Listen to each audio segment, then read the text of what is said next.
Tukirejea humu nchini, kamati ya fedha ya bunge la kitaifa inaendelea na vikao vyake vya kupokea maoni kutoka kwa umma kuhusu mswada wa fedha wa mwaka 2025. Hebu sasa tusikize yanayojiri. Tax rate from the current 30% to 28%, and that will make Kenya more competitive. You may be aware that the Africa average for corporate income tax is around 29%.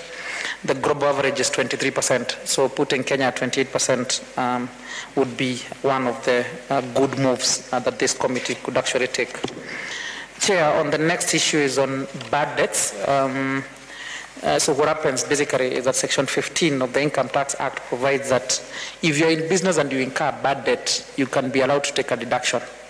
But it is not a blanket deduction. There are some guidelines that have been published by the Commissioner, more specifically legal notice number 37, which then spells the conditions that you must meet for you to take a deduction of that particular debt. So without going into a lot of detail on it, one of the paragraphs in that legal notice number 37 provides that you cannot take a deduction of capital of a bad debt that is capital in nature.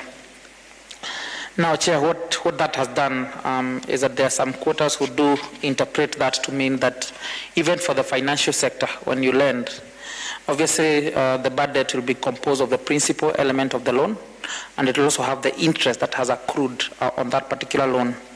There's a quota that does believe that the principal element of the loan should be considered to be capital in nature, and therefore, according to them, we shouldn't take a deduction of the principal element of the loan, which obviously then is going to be a big blow to the financial sector, because you can imagine if you lend 1 million today and there is interest of say 100,000.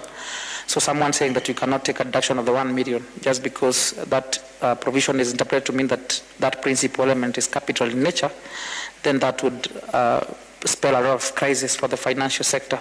So our proposal, Chair, is then to amend Section 15 of the Income Tax Act to basically provide a proviso where we say that persons involved in the lending business, both the principal and the interest, will be considered to be the debt and not capital in nature, because that is actually in their line of business.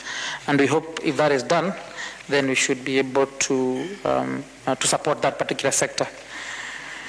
So, Chair, we move to income tax, personal taxes, and I'll give the mic to my colleague Kennedy Odongo to take us through.